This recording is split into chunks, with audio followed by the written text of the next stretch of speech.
I was standing in line behind Mrs. Patterson from down the street, watching her count out exact change for her cat food, when I noticed the cashier staring at me. Her name tag read Linda, and she couldn't have been more than 25. Blonde hair pulled back in a messy bun, tired eyes that suggested she'd been on her feet too long. Nothing remarkable about her, really. Just another part-time worker trying to make ends meet. But when Mrs. Patterson shuffled away with her receipt, Linda's expression changed. She started scanning my items, milk, bread, those expensive yogurts Daniel liked, but her movements were mechanical. Distracted. "That'll be $34.50, she said, but her voice was tight. I handed her my debit card, and that's when it happened. She leaned forward, close enough that I could smell her vanilla perfume mixed with the faint scent of anxiety sweat. Her lips were barely moving, but I could feel her breath on my ear as she whispered something that made my blood run cold. I pulled back, staring at her face.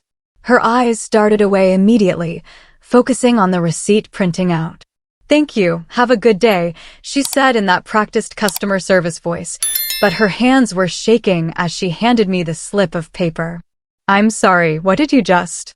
"Next customer, please," Linda called out, already looking past me to the man behind me in line.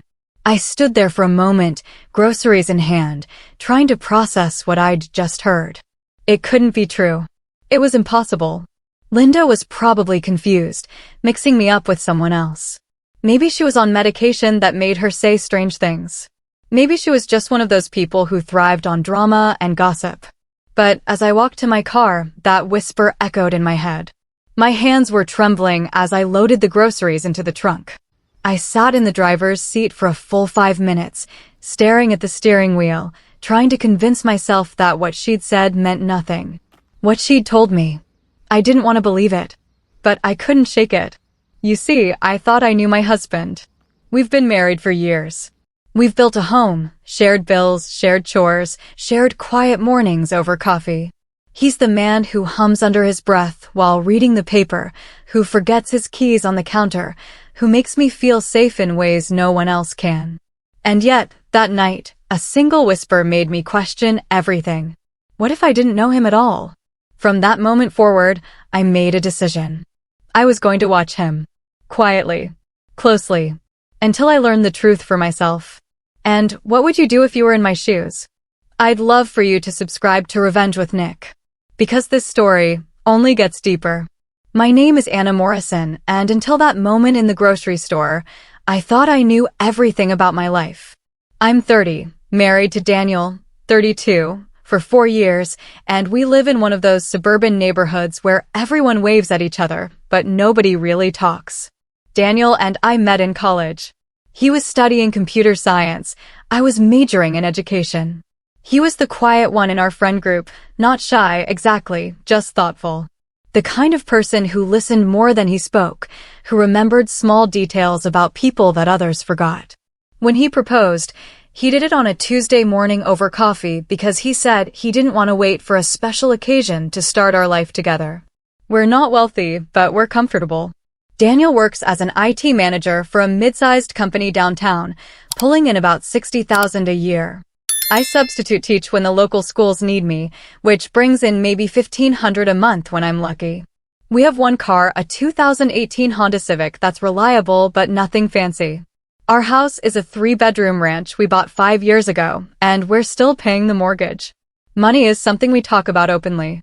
Every Sunday morning, we sit at our kitchen table with our coffee and go through the budget. Daniel handles the big picture stuff, mortgage, insurance, car payments, while I manage the day-to-day expenses. We have a system, a wooden box on the kitchen counter where we keep cash for groceries, gas, and incidentals. We each contribute to it weekly, and we both log what we take out. This system works because we trust each other completely. Daniel's routine has been the same for years. He leaves for work at 7:30, comes home around 6, and we cook dinner together while talking about our days. He's not the most social person, he prefers staying in to going out, but he's consistent. Reliable. When he says he'll be somewhere, he's there. When he promises something, he follows through. On weekends, we take walks around the neighborhood. We'll stop to pet Mrs. Johnson's golden retriever or chat with Tom about his garden. Small pleasures, but they matter. Daniel always brings a thermos of coffee and shares it with me when we sit on the bench by the pond. Our biggest luxury is Sunday morning breakfast. Daniel makes these incredible blueberry pancakes from scratch, and we eat them while reading different sections of the newspaper.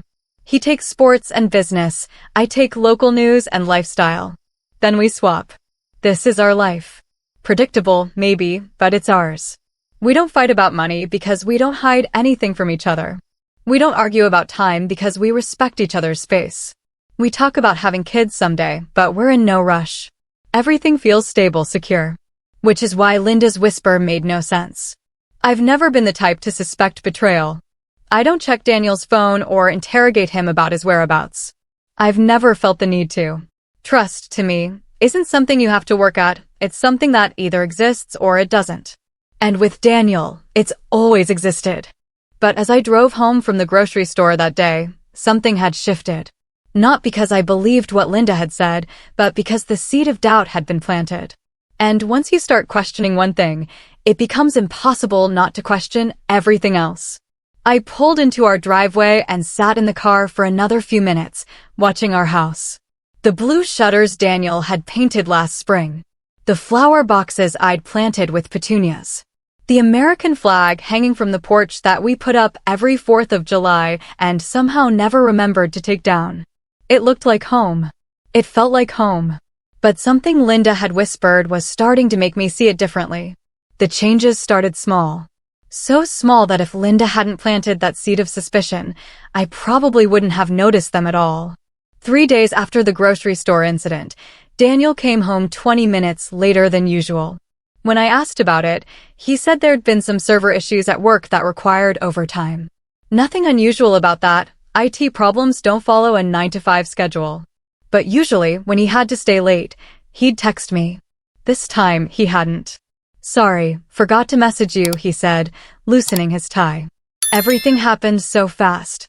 I nodded and went back to stirring the pasta sauce, but I found myself watching him more carefully. The way he hung up his jacket, the way he washed his hands, the way he avoided eye contact when he talked about his day. Maybe I was reading too much into things, but something felt rehearsed. A week later, I noticed him taking money from our bill box without logging it. $40. When I asked about it later, he said he'd needed gas and forgotten to write it down. I'll add it to the ledger now, he said, but when I checked the next morning, he still hadn't. Daniel had never been forgetful about money. In 4 years of marriage, he'd balanced every receipt, logged every expense. His attention to detail was one of the things I'd always admired about him. So why was he suddenly so careless? Then there was the phone thing. Daniel had never been attached to his phone the way some people are. He'd leave it on the counter while we watched TV or forget it in his jacket pocket for hours. But lately, it seemed glued to his hand. He'd take it with him to the bathroom, charge it on his bedside table instead of in the kitchen, and I noticed he'd started tilting the screen away from me when he got texts. Who keeps messaging you? I asked one evening when his phone buzzed for the 3rd time during dinner. Just work stuff, he said, not looking at the screen. I'll check it later. But I saw him check it anyway, in the reflection of the microwave door. The most unsettling change was in our conversations. Daniel had always been a good listener, but now he seemed distracted. I'd tell him about my day teaching at the elementary school, and he'd nod and say hum at the right moments, but his responses felt automatic. Like he was hearing me but not really listening. Mrs. Miller's son brought a snake to class today, I told him one evening. A real one. Apparently, he found it in their backyard and thought it would make a good show and tell. That's nice, honey, Daniel replied, scrolling through his phone. I stared at him. Daniel, I said there was a snake in my classroom. He looked up, blinking. Oh, right. Wow. Was everyone okay? This was not the man I'd married. The Daniel I knew would have asked a dozen questions about the snake, probably would have looked up what kind it was, and definitely would have made a joke about how I handle 7-year-olds better than most people handle wild animals. 2 weeks after the grocery store incident, our neighbor Tom mentioned something that made my stomach clench. Saw Daniel on the east side of town last Saturday, Tom said as I was getting the mail. Looked like he was doing some serious grocery shopping. Had 3 or 4 bags. I smiled and nodded, but inside, I was confused. Last Saturday, Daniel had told me he was going to Home Depot to look at lawnmowers. We'd talked about finally replacing our old one. He'd been gone for 2 hours and came back empty-handed, saying they didn't have what he was looking for. Did you end up finding a mower you liked? I'd asked. Nah, their selection was terrible.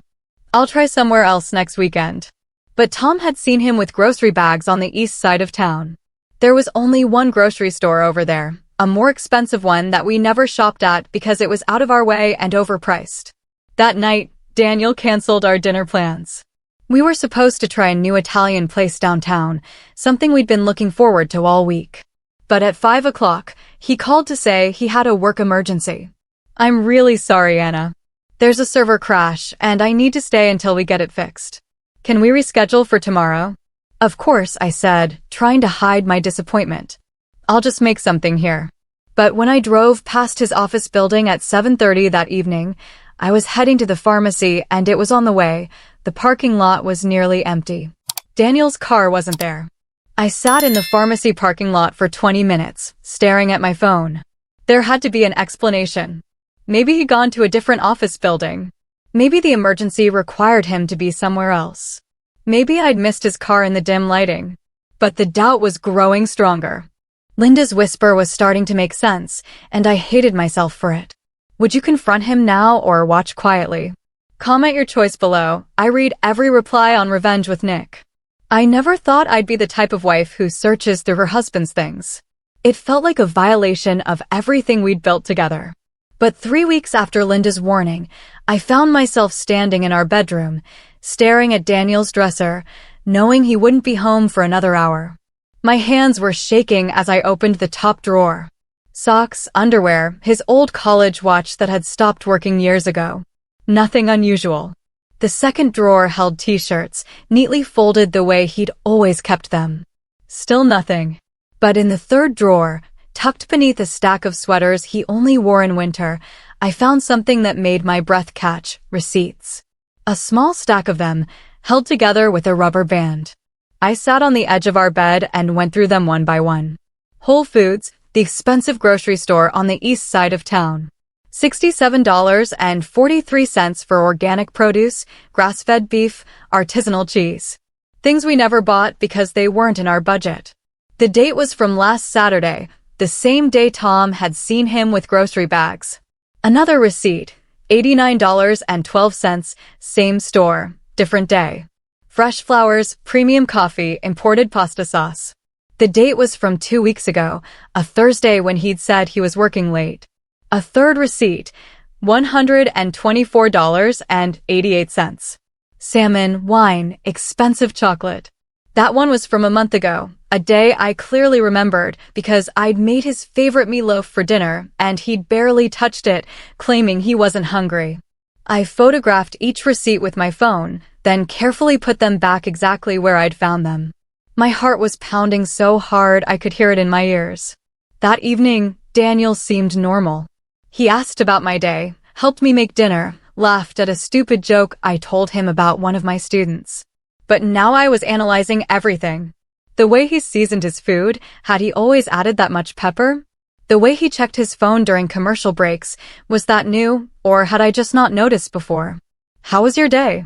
I asked, the same question I'd asked him thousands of times before. Oh, you know, same old stuff. Fixed some network issues, attended a boring meeting about budget allocations. He took a bite of chicken and nodded approvingly. This is really good, babe. Thanks. Anything exciting happen? He shrugged. Not really. Actually had to skip lunch because things got so busy. I nodded and smiled, but inside, I was calculating. After dinner, I waited until Daniel was in the shower, then checked our shared calendar on my laptop. He kept his work schedule updated there so I'd know when he'd be late or out of town. According to the calendar, he had a department meeting every Thursday at 2 p.m. That would explain why he was near the east side of town at lunch. The meeting was probably at their satellite office over there. Except when I cross-referenced the calendar with the receipts, the timeline didn't match. The expensive grocery runs were happening on days when he was supposed to be at the local office, nowhere near that part of town. I closed the laptop and stared at the ceiling, listening to the shower running. For years of marriage, and I was fact-checking my husband's daily routine. The woman I used to be would have been horrified by my behavior. But the woman I was becoming needed answers. The next day, I did something I'd never done before. I called Daniel's office. Morrison Technologies, this is Jennifer. Hi, Jennifer. This is Anna Morrison, Daniel's wife. I was wondering if you could help me with something. I'm planning a surprise for Daniel, and I need to know his schedule for next week. Could you tell me which days he'll be at the main office versus the satellite location? Oh, hi, Mrs. Morrison. That's so sweet. Let me check. That's interesting. According to our schedule, Daniel hasn't been assigned to the satellite office in over 2 months. All his meetings have been here at Maine. My stomach dropped. Are you sure? Even the Thursday meetings. Thursday meetings? We don't have department meetings on Thursdays. Daniel's team meets on Tuesday mornings. I managed to thank Jennifer and hang up without my voice betraying the panic rising in my chest. If Daniel wasn't going to the satellite office, and if he wasn't buying expensive groceries for us, then who was he buying them for? That afternoon, I made a decision that would change everything. I was going to follow him. I'd never followed anyone in my life. I'd never even considered it. But I borrowed my sister Kate's car. Daniel would recognize mine immediately and positioned myself across the street from his office building at 5:45 p.m. I felt ridiculous. Like a character in a bad movie, wearing sunglasses and a baseball cap, slumped down in the driver's seat of an unfamiliar car. But when Daniel emerged from the building at 6:03 p.m., instead of turning right toward home, he turned left toward downtown. I followed him at a distance, my heart hammering against my ribs. He drove for about 10 minutes before pulling into the parking lot of Café Luna, a small coffee shop I'd never been to. I parked across the street and watched him walk inside. Through the large front windows, I could see him approach a table where 2 people were already sitting, a woman with long dark hair and a boy who looked to be about 8 or 9 years old. The woman stood up when she saw Daniel, and they hugged, not a casual greeting hug, but something longer, more intimate. I watched Daniel sit down across from them, watched him lean forward as he talked to the boy, watched him reach across the table to squeeze the woman's hand when she started crying. This wasn't a work meeting. This wasn't a chance encounter. This was clearly planned, clearly important, and clearly something Daniel had been hiding from me. I sat in Kate's car for 45 minutes, watching my husband have what appeared to be an emotional conversation with 2 people I'd never seen before. When they finally stood up to leave, Daniel hugged them both again, and I saw him slip something into the woman's purse. Money, maybe, or an envelope. Then he walked back to his car, alone, and drove home. I waited until his taillights disappeared before starting Kate's car and heading home myself. I needed to get there before he did, needed to act normal, needed to pretend I'd spent the evening grading papers like I'd told him I would. But as I drove, my mind was racing with questions I didn't want to ask and answers I wasn't sure I wanted to know. The next morning, I woke up before Daniel and went downstairs to make coffee. Our kitchen looked exactly the same as it always had, the wooden box on the counter, the mismatched mugs we'd collected over the years, the little succulent plant Daniel had bought me for our anniversary. But everything felt different now. I was seeing my own home through the eyes of a stranger. Daniel came down at 7:15, same as always. He kissed my forehead, poured himself coffee, and checked his phone while eating toast with peanut butter. The picture of normalcy. I might be a little late tonight, he said, not looking up from his screen. Got a project that's behind schedule. No problem, I replied, keeping my voice steady. I'll probably just heat up some of that leftover casserole. But after he left for work, I found myself standing at our kitchen window, watching him drive away, wondering if anything he'd just told me was true. At 10 a.m., I called his office again. Hi, Jennifer, it's Anna Morrison again. I'm sorry to bother you, but I'm trying to coordinate something with Daniel's schedule. Does he have any big projects with tight deadlines right now? I want to make sure I don't plan anything that would stress him out. Oh, that's so thoughtful. Actually, things have been pretty calm lately. Daniel's current project isn't due for another 3 weeks, and he's ahead of schedule. He even mentioned yesterday that he might ask for some time off soon. Time off. He'd never mentioned wanting time off to me. After I hung up, I sat at our kitchen table and tried to make sense of the contradictions. Daniel was lying about working late. He was lying about his projects. He was meeting with people I didn't know and spending money on expensive groceries that weren't coming home with him. But the worst part was how good he was at it. For years of marriage, and I'd never suspected he was capable of this level of deception. Every lie was delivered with the same calm voice he used to tell me he loved me. Every false excuse was given with the same gentle smile he wore when he brought me coffee in bed on Sunday mornings. That afternoon, Kate called to check on me. "How did the car work out yesterday?" she asked. "I noticed you brought it back kind of late." "It was fine. Thanks for letting me borrow it." "Anna, is everything okay? You sounded weird when you called to ask for it, and you still sound weird now." Kate has always been able to read me better than anyone else. We're only 18 months apart, and growing up, she was the one who could tell when I was lying to our parents about broken vases or missed curfews. I wasn't surprised she could sense something was wrong now. "I think Daniel might be." I started, then stopped. Saying it out loud would make it real. "I think there might be something going on that I don't know about." "What kind of something?" I told her about the receipts, the lies about his schedule, the cafe meeting. Kate listened without interrupting, which was unusual for her. When I finished, there was a long silence. "Anna," she said finally, "have you considered just asking him about it? How do I ask my husband if he's lying to me without sounding like a paranoid wife?" "You don't sound paranoid. You sound like someone who's noticed some concerning patterns. Maybe there's an explanation that makes sense." But what explanation could make sense? What reason would Daniel have for buying expensive groceries, lying about his work schedule, and meeting secretly with a woman and child he'd never mentioned to me?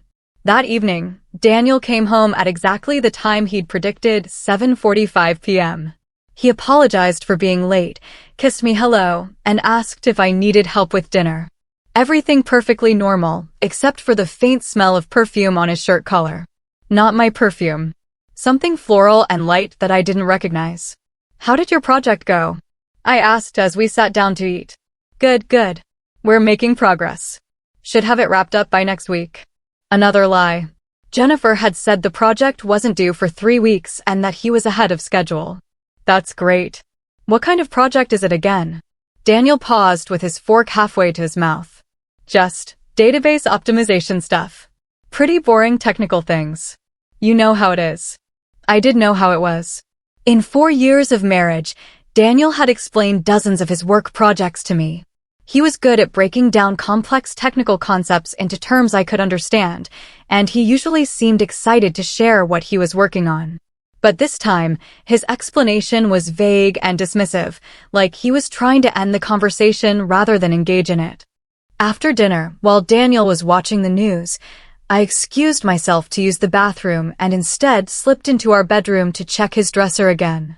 The receipts were still there, but now there were 2 new ones. Another Whole Foods purchase, dated today. And something else, a receipt from a children's clothing store. Children's clothing. I photographed both receipts, my hands shaking so badly I had to take several shots to get them in focus. The children's store receipt showed a purchase of boys' clothes, size 8 to 10. Jeans, t-shirts, a winter jacket. $147.82 total. Daniel and I didn't have children. We didn't have nephews or nieces in that age range. We didn't have friends with kids who might need clothes. So why was my husband buying children's clothing? I thought about the boy I'd seen at the cafe. He looked to be about 8 or 9 years old. The right size for the clothes on this receipt. That night, I lay awake staring at the ceiling while Daniel slept peacefully beside me. Every few minutes, I'd glance over at him, studying his face in the dim light from our alarm clock. This was the man I'd shared my bed with for 4 years. The man who knew that I liked my coffee with just a splash of cream, that I was afraid of spiders but fascinated by thunderstorms, that I cried at commercials with military homecomings. But apparently I didn't know him at all. At 2:47 a.m., his phone buzzed on the nightstand. I held my breath, waiting to see if he'd wake up to check it. He stirred slightly, then reached for the phone without fully opening his eyes. In the blue glow of the screen, I could see him reading a text message. His expression changed, became softer, more tender, and he typed back a quick response before setting the phone down and rolling over. I waited until his breathing became deep and regular again, then carefully slipped out of bed and tiptoed to the bathroom. My heart was pounding so loudly, I was sure it would wake him up. In the bathroom, with the door closed and the fan running to mask any noise, I called the number I'd memorized from his phone screen. It went straight to voicemail. "Hi, you've reached Lisa. I can't come to the phone right now, but leave a message and I'll get back to you as soon as possible. Lisa." My husband was texting someone named Lisa at 2:47 in the morning.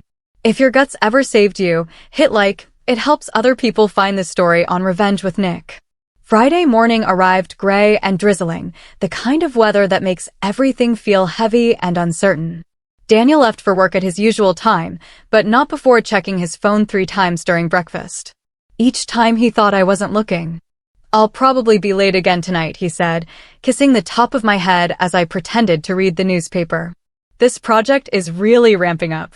I nodded without looking up from an article about local school funding that I'd read 3 times without absorbing a single word. "Take your time. I'll find something to do." After his car disappeared around the corner, I called in sick to the school where I was supposed to substitute teach that day. Then I borrowed Kate's car again and positioned myself in the parking lot across from Daniel's office building. I felt like I was losing my mind.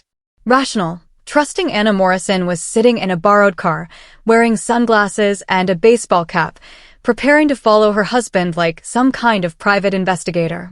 But I couldn't stop myself. The need to know the truth had become stronger than my fear of what I might discover. Daniel's routine had become predictable. He worked until 5:30, then drove to various locations around town. Sometimes the expensive grocery store, sometimes the cafe where I'd seen him with Lisa and the boy. Today, I was determined to see where else he went. At 5:33 p.m., Daniel emerged from his building and got into his car. But instead of heading toward downtown or the east side of town, he drove west, toward a part of the city I rarely visited. I followed at a careful distance, my palms sweating against the steering wheel. He pulled into the parking lot of Sunset Gardens Apartments, a modest complex with beige buildings and small balconies. I parked across the street and watched him get out of his car carrying a bag from the expensive grocery store and what looked like a wrapped present. Daniel walked up to Building C and climbed the stairs to the 2nd floor. He knocked on apartment 2B, and the door opened to reveal Lisa, the woman from the cafe. She was wearing jeans and an oversized sweater, her long dark hair pulled back in a ponytail. When she saw Daniel, her face lit up with a smile that made my stomach clench. They hugged in the doorway, and I watched Daniel hand her the grocery bag. Then the boy appeared, the same child I'd seen at the cafe, and Daniel knelt down to hug him too. The boy showed Daniel something he was holding, probably a toy or a drawing, and Daniel's reaction was animated and enthusiastic. Then all 3 of them disappeared inside the apartment, and Daniel closed the door behind them. I sat in Kate's car, staring at that closed door, feeling like the foundation of my world was crumbling beneath me. My husband was visiting another woman and a child, bringing them groceries and gifts, spending time with them in what appeared to be their home. This wasn't a work meeting or a chance encounter. This was clearly a relationship. But what kind of relationship?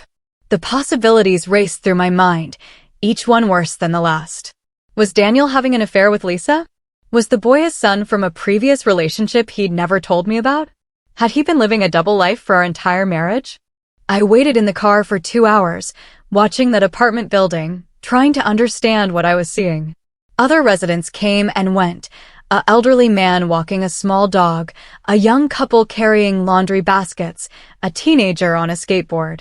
Normal people living normal lives, while my marriage fell apart in apartment 2B. At 8:15 p.m., Daniel finally emerged from the building. But he wasn't alone. Lisa and the boy walked him to his car, and I could see them talking animatedly. Lisa kept touching Daniel's arm as they spoke, and the boy was bouncing excitedly beside them. When it was time for Daniel to leave, Lisa hugged him tightly, And the boy hugged him too. Then Daniel got in his car and drove away, heading toward home. Toward me. I waited until his taillights disappeared before starting Kate's car. My hands were shaking so badly I could barely turn the key in the ignition. I needed to get home before Daniel did, needed to pretend I'd spent the evening grading papers or watching TV or doing any of the normal things wives do when their husbands are supposedly working late. But as I drove through the familiar streets of our neighborhood, everything looked different. The houses where I knew the neighbors' names, the park where Daniel and I took our Sunday walks, the coffee shop where we'd had our first date, it all felt like part of someone else's life now. I pulled into our driveway at 8:42 p.m., 17 minutes before Daniel got home. 17 minutes to compose myself, to figure out how to act normal when my entire world had just shifted off its axis. When Daniel walked through our front door at 8:59 p.m., I was sitting on the couch with a stack of papers spread around me, red pen in hand, looking for all the world like a devoted substitute teacher catching up on grading. "Hey, babe," he said, dropping his keys on the table by the door. "Sorry, I'm so late." The project hit a snag, and we had to troubleshoot for hours. I looked up from the papers and smiled. "No problem. How did it go?" "Finally got it sorted out. Should be smooth sailing from here." He sat down beside me on the couch and kissed my cheek. He smelled like Lisa's perfume again, mixed with something else, maybe the boys' shampoo or the scent of their apartment. Evidence of the life he was living without me. "What are you grading?" he asked, gesturing to the papers. "Third grade math tests. You'd be amazed how creative kids can get with word problems." We chatted for a few more minutes about my day, his day, weekend plans we'd probably never make. The same comfortable domestic conversation we'd had thousands of times before. But now I was hyper-aware of every word, every gesture, every pause. Looking for clues, lies, signs of the secret he was keeping. When we went to bed that night, Daniel fell asleep quickly, as he always did. But I lay awake until nearly 3 a.m., staring at the ceiling and listening to him breathe. The man sleeping beside me was a stranger. After 4 years of marriage, I had no idea who my husband really was. But I was going to find out. Saturday morning came too soon. I woke up gritty-eyed and exhausted, having finally fallen asleep sometime after 3 a.m. Daniel was already up, moving around the kitchen, making his weekend pancakes like nothing had changed. "Morning, sleepyhead," he said when I shuffled downstairs in my robe. "Coffee's ready." The smell of blueberry pancakes usually made me happy, but today my stomach was too knotted with anxiety to appreciate it. I poured myself coffee and sat at our kitchen table, watching Daniel flip pancakes with the same easy confidence he'd always had. This was our routine. This was our life. But now I knew it was built on lies. "You okay?" Daniel asked, glancing over at me. "You look tired." "Didn't sleep well. Too much on my mind, I guess." He turned from the stove and really looked at me for the first time in weeks. "What's bothering you?" "Work stuff." This was my opening. The perfect opportunity to ask him directly what was going on. But I found myself paralyzed by fear, not just fear of what he might say, but fear of what I might lose. Once I asked the question, there would be no going back to the comfortable ignorance of last month. "Daniel," I said carefully, "I've been noticing you've been working a lot of extra hours lately. And you seem distracted. Is everything okay at your job?" He flipped the last pancake and turned off the burner. "Yeah, everything's fine. Just busy, you know? Sometimes work gets overwhelming. It's just that you never used to work this many late nights. And yesterday, when I called your office to ask about your schedule." Daniel's head snapped up. "You called my office?" The sharpness in his voice startled me. In 4 years of marriage, he'd never spoken to me with that tone. "I wanted to plan something nice for us, but I needed to know when you'd be free," I said, improvising. "Jennifer mentioned that you haven't been assigned to the satellite office in months, but you told me you had meetings there." Daniel stared at me for a long moment, his face cycling through emotions I couldn't read. Then he sank into the chair across from me, his shoulders sagging. "Anna," he said quietly, "there's something I need to tell you." My heart stopped. This was it. The confession. The moment when everything I thought I knew about my life would be revealed as a lie. I haven't been entirely honest with you about where I've been spending my time, he continued. But it's not what you're thinking. What am I thinking? That there's someone else. The words hung in the air between us. I hadn't actually said that out loud, but he was right. That's exactly what I was thinking. Is there? I asked, my voice barely above a whisper. Daniel reached across the table and took my hands in his. Anna, I love you. I have never cheated on you, and I never would. But I have been lying about where I've been, and I'm ashamed of that. Relief and confusion washed over me in equal measures. Then where have you been? He was quiet for so long I thought he wasn't going to answer. When he finally spoke, his voice was heavy with something that sounded like guilt. I've been helping someone. Someone who needed help, and I couldn't say no. But I was embarrassed to tell you about it because I thought you'd think less of me. Think less of you for helping someone? For the way I've been helping them. For how much it's been costing us. For the fact that I've been taking money from our budget without discussing it with you first. The grocery receipts. The cash missing from our bill box. It was starting to make sense, but not in the way I'd expected. Who are you helping? I asked. Daniel pulled his hands away from mine and stared down at the table. I can't tell you that. I promised I'd keep it private. But I need you to trust me when I say that it's the right thing to do, even if I've gone about it the wrong way. Daniel, you're scaring me. If someone needs help, why can't we discuss it together? We've always made financial decisions as a team. Because he struggled for words, his face flushed with embarrassment. Because I was afraid you'd say we couldn't afford it. And maybe you'd be right. Maybe I should have said no from the beginning. But once I started helping, I couldn't just stop. I thought about what I'd witnessed at the apartment complex. Lisa and the boy, both of whom seemed genuinely happy to see Daniel. The expensive groceries, the children's clothing, the obvious affection between all three of them. How much money are we talking about? I asked. Daniel winced. Over the past few months? Maybe $1,500. $1,500. Enough to explain the strain on our budget, but not enough to bankrupt us. Relief flooded through me, followed immediately by frustration. Daniel, $1,500 isn't going to ruin us. But lying about it might ruin our marriage. Why couldn't you just tell me? Because I knew you'd ask questions I couldn't answer. I knew you'd want to know details I'd promised not to share. And I was afraid you'd think I was being taken advantage of. Are you being taken advantage of? He looked up at me then, his eyes filled with something I couldn't quite identify. Pain, maybe. Or regret. I don't think so. But honestly, Anna, I don't know anymore. I started helping because it seemed like the right thing to do. But now it's become complicated. And I'm in so deep I don't know how to get out without hurting people who don't deserve to be hurt. I studied my husband's face, looking for signs of deception. But all I saw was exhaustion and confusion. This wasn't the confident man I'd married. This was someone who was in over his head and didn't know how to ask for help. Daniel, I said gently, whatever this is, we can figure it out together. But you have to be honest with me. No more lies, no more secrets. Can you do that? He nodded, but his expression remained troubled. I want to. But there are other people involved, and I can't make decisions that affect them without talking to them first. Okay, so talk to them. And then we'll talk again, all right. All right.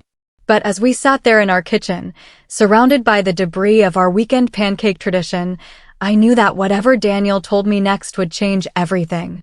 The half-truth he'd just shared had only made me more curious about the whole truth. And I wasn't sure our marriage could survive much more truth than it had already endured.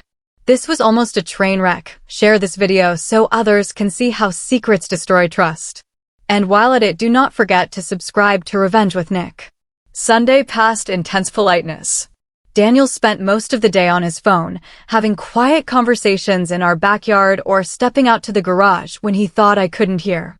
I pretended to read, pretended to clean, pretended that my world wasn't hanging in the balance of whatever decisions he was making with these mysterious other people. By evening, I couldn't take it anymore. I'm going for a drive, I announced after dinner. I need some air. Want company? Daniel asked, but his tone suggested he was hoping I'd say no.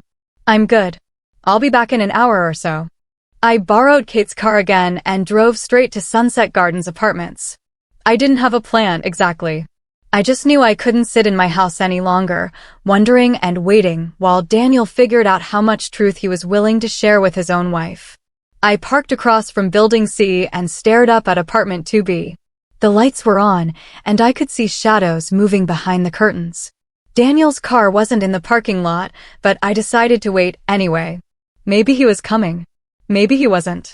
Either way, I needed to understand what this place meant to my marriage. At 7:43 p.m., Daniel's Honda Civic pulled into the parking lot. My heart hammered against my ribs as I watched him get out of the car and walk toward the building. He moved with purpose, like someone who belonged there. Like someone who'd made this walk dozens of times before.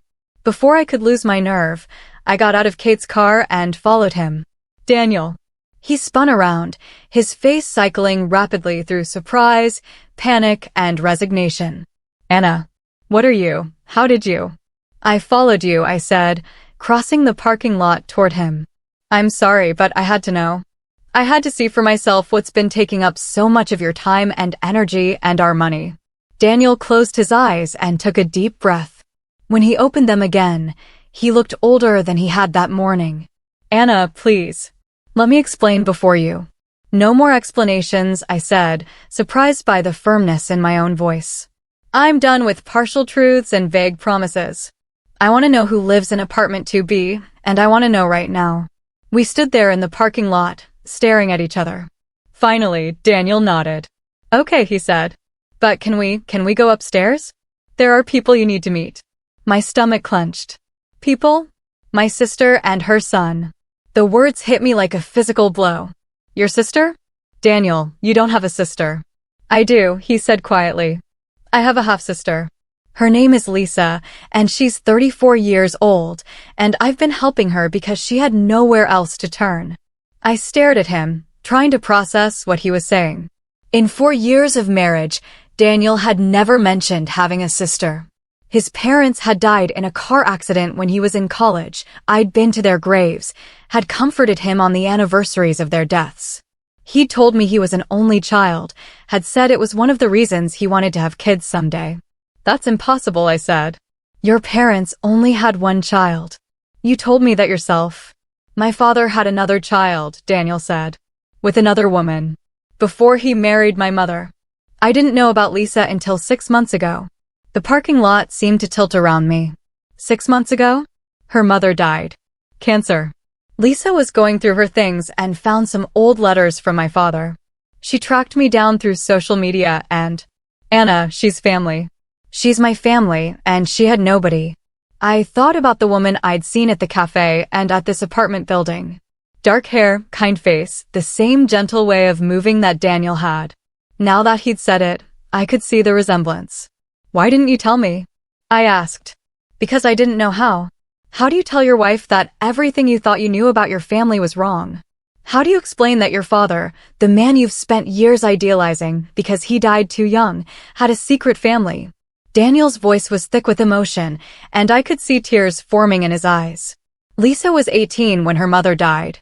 She had no other family, no money for college, no support system. She was working 3 jobs just to keep herself and Mason, that's her son, afloat. When she contacted me, she wasn't asking for anything. She just wanted to know if she had any siblings. Mason, I repeated. The boy from the cafe. The boy whose clothes Daniel had been buying. He's 9 years old, and he's my nephew. And Anna, he's incredible. He's smart and funny and kind, and he's been through more in his short life than any kid should have to endure.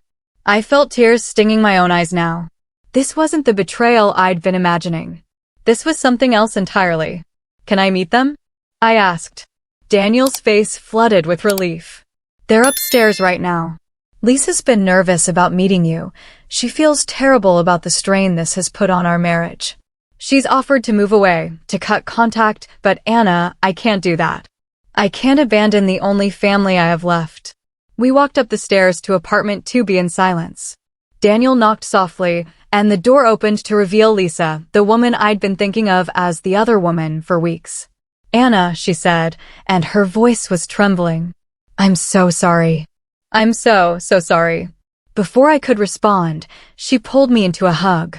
She smelled like vanilla and coffee, and when she stepped back, I could see that she'd been crying.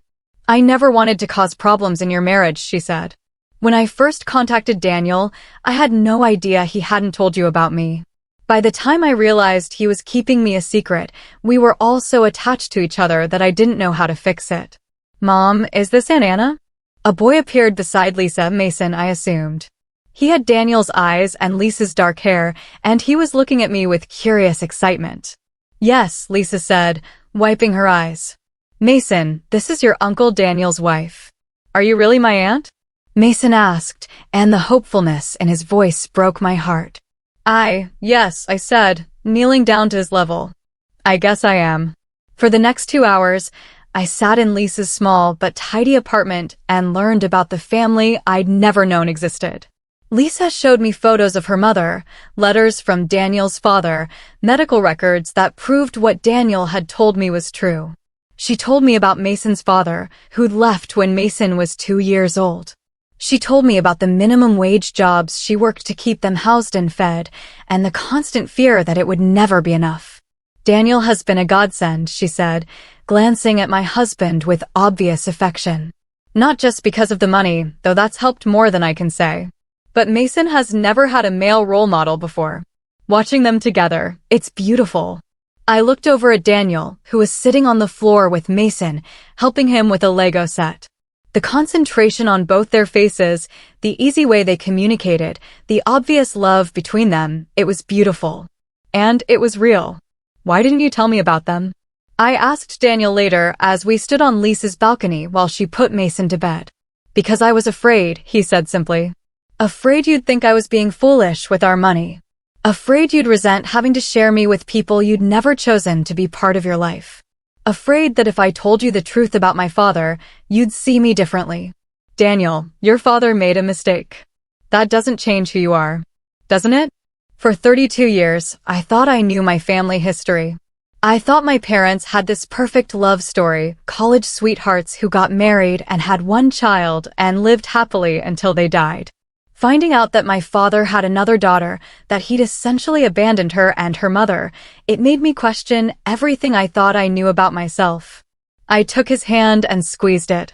"You're not your father. And helping Lisa doesn't make you foolish, it makes you kind. Even though I lied to you about it?" I thought about that for a long moment. The lying hurt. It hurt a lot. "But I understand why you did it, even if I don't agree with it." Daniel turned to face me fully. "Anna, I need you to know that if you can't handle this, if you can't handle having Lisa and Mason in our lives, I'll understand. I'll figure out another way to help them. But I can't abandon them. I won't." I looked through the sliding glass door at Lisa, who was reading a bedtime story to Mason. They looked like family. They looked like Daniel's family. And that made them my family too. "I don't want you to abandon them," I said. "But I do want us to figure out a sustainable way to help them. Together. No more secrets, no more lies. We make decisions about our money and our time as a team, the way we always used to." Daniel's relief was visible. "Yes. Absolutely yes." "And Daniel? Next time you discover you have secret family members, you tell me right away. Even if you think I won't understand. Especially if you think I won't understand." He laughed, and it was the first genuine laugh I'd heard from him in months. "I promise. Though I'm hoping this is the last time I have to have this particular conversation." As we drove home that night together in Daniel's car, leaving Kate's borrowed vehicle for another day, I felt something I hadn't felt in weeks: peace. The mysterious woman was his sister. The boy was his nephew. The expensive groceries and children's clothing and secret phone calls all made sense now. But more than that, I understood something about my husband that I'd never seen before. Daniel wasn't just the quiet, steady man I'd married. He was someone who would sacrifice his own comfort to help family members he'd only just discovered. He was someone who would risk his marriage rather than abandon people who needed him. It wasn't the betrayal I'd been fearing. It was the opposite of betrayal. It was love. The weeks following my meeting with Lisa and Mason transformed our marriage in ways I hadn't expected. Not just because the secrets were finally out in the open, but because we were building something new together, a family that looked different than anything we'd originally planned. Daniel and I had long conversations about money, boundaries, and communication. We opened a separate savings account specifically for helping Lisa and Mason, and we both contributed to it equally. We agreed that any financial assistance over a certain amount would be discussed and decided upon together. Most importantly, we established a rule: no more secrets, no matter how well-intentioned. Even if you think you're protecting me, I told Daniel one evening as we walked around our neighborhood, I'd rather know the truth and deal with it together than find out later and feel like I've been living a lie. Even if the truth is complicated or painful? Especially then. Lisa and Mason became regular fixtures in our lives. Sunday dinners at our house, movie nights at their apartment, trips to the zoo and the children's museum. Mason called me Aunt Anna from the first day we met, and something about hearing that title made me understand why Daniel had been so determined to help them. Watching Daniel with Mason was a revelation. I'd known he wanted children someday, but I'd never seen him actually interact with kids for extended periods. He was patient and playful in ways that surprised me. He helped Mason with homework, taught him to throw a baseball, and listened to his rambling stories about school with genuine interest. "You're going to be an amazing father," I told Daniel one afternoon as we watched Mason practice riding a bike in our driveway. "Think so?" "I know so." Lisa found a better job, one with benefits and regular hours, partly because she no longer had to work 3 different positions to make ends meet. With Daniel and me helping with childcare and expenses, she was able to focus on building a career instead of just surviving day to day. "I can't believe how much our lives have changed," she said during one of our Sunday dinners. 6 months ago, I thought Mason and I were completely alone in the world. Now we have family again. But perhaps the biggest change was in my relationship with Daniel himself. The crisis had forced us to communicate in ways we'd never had to before. We talked about fears and expectations and assumptions we'd been carrying around for years without realizing it. "I think I was so afraid of disappointing you that I ended up lying to you instead," Daniel admitted one night as we were getting ready for bed. Which was incredibly stupid, because lying to you was the thing most likely to actually disappoint you. "Why were you so afraid of disappointing me?" "Because you're the best thing that ever happened to me, and I was terrified of losing that." I stopped brushing my teeth and turned to look at him. "Daniel, you couldn't lose me over something like helping your sister. You could lose me over lying about helping your sister, but not over the helping itself. I know that now.